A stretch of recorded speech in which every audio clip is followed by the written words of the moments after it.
Hi friends, మీరు చూస్తున్నారు thinking వే YouTube channel. ఇప్పుడు మన ఛానల్ సబ్స్క్రైబ్ చేసుకోండి అండ్ లైక్ చేయండి, షేర్ చేయండి. మరిన్ని వీడియోస్ అప్డేట్ కోసం బెల్ ఐకాన్ మీద టచ్ చేస్తే ఫస్ట్ నోటిఫికేషన్ మీకే వస్తుంది. కాబట్టి ఫస్ట్ వీడియో అయితే మీరు చూడదు ఫ్రెండ్స్. ఎనీవే, మొత్తం మీద టాపిక్లోకి వెళ్ళిపోతే మనకైతే ఇప్పటివరకు 2 లక్షలు పైబడి ఉన్న రైతులు కావచ్చు, 2 లక్షల లోపు ఉన్న రైతులు కావచ్చు, 2 లక్షలు మాత్రమే ఉన్న రైతులు కావచ్చు, వీళ్ళకైతే రుణమాఫీ ఇప్పటివరకు కాలేదు. కారణాలు ఏంటంటే కొన్ని ప్రభుత్వం దగ్గర నిధులు లేకపోవడం కావచ్చు, తదితర కారణాల వల్ల ఆపడం అయితే జరిగింది. కానీ ఈ 2 లక్షల వరకు రుణాలు ఉన్న రైతులకైతే శుభవార్తని నేడు చెప్పుకోవచ్చు. మనము పాలమూరులో నిర్వహించే రైతు సదస్సు సభలో సీఎం అయితే రేవంత్ రెడ్డి మాట్లాడడం జరిగింది. రేవంత్ చెక్కులు పంపిణీ చేయనున్నారు.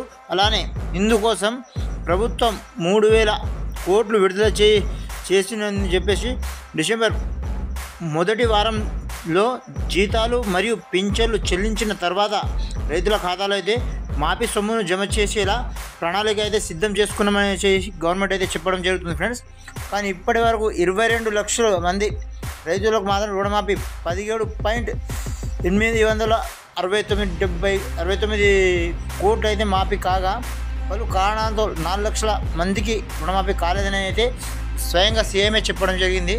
కానీ ఇప్పటికీ అది ఎందుకు కాలేకపోయింది, అసలు దానివల్ల ప్రాబ్లం ఏంటి, కారణాలు ఏంటి అని చెప్పేసి ఇంకా మనకు బయటకు అయితే రావడం లేదు. ఎందుకంటే మనకు ఇప్పటివరకు తెలిసిందే, ఇప్పుడు సకాలంలో అయితే మనకు వరి ధాన్యాలకు డబ్బులు అయితే పడిపోతున్నాయి. అలానే ఈ బోనస్ అనేది కొద్దిగా పడలేదని చాలామంది చెప్తున్నారు, కొంతమంది పడ్డాయని చెప్తున్నారు.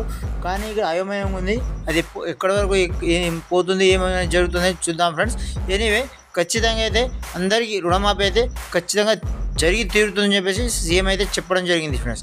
ఎనీవే, మొత్తం మీద అయితే మీరు ఏ మాతో ఎవరు పాడుకున్నా కానీ మీ ఈకేవైసీ కావచ్చు, ఎక్కడైనా మీ అగ్రికల్చర్ ఆఫీసర్ కలవచ్చు. ఇప్పటివరకు అయితే మీరు తిరిగి సాగిపోయింది. ఇక్కడ కలెక్టర్ దగ్గర కావచ్చు, ఆర్డీఓ దగ్గర కావచ్చు, అగ్రికల్చర్ ఆఫీసర్ దగ్గర, అందరి దగ్గర మీరు తిరిగి అలసిపోయినట్టయితే తెలిసిపోతుంది. కానీ ఖచ్చితంగా రుణమాఫీ అయితే ఈ డిసెంబర్ మొదటి వారంలో అయితే 100% చేస్తా అని చెప్పేసి సీఎం అయితే ఒప్పుకున్నారు ఫ్రెండ్స్.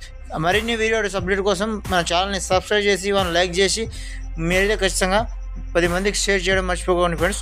చూస్తూనే ఉండండి thinking YouTube channel. Thanks for watching. జై హింద్.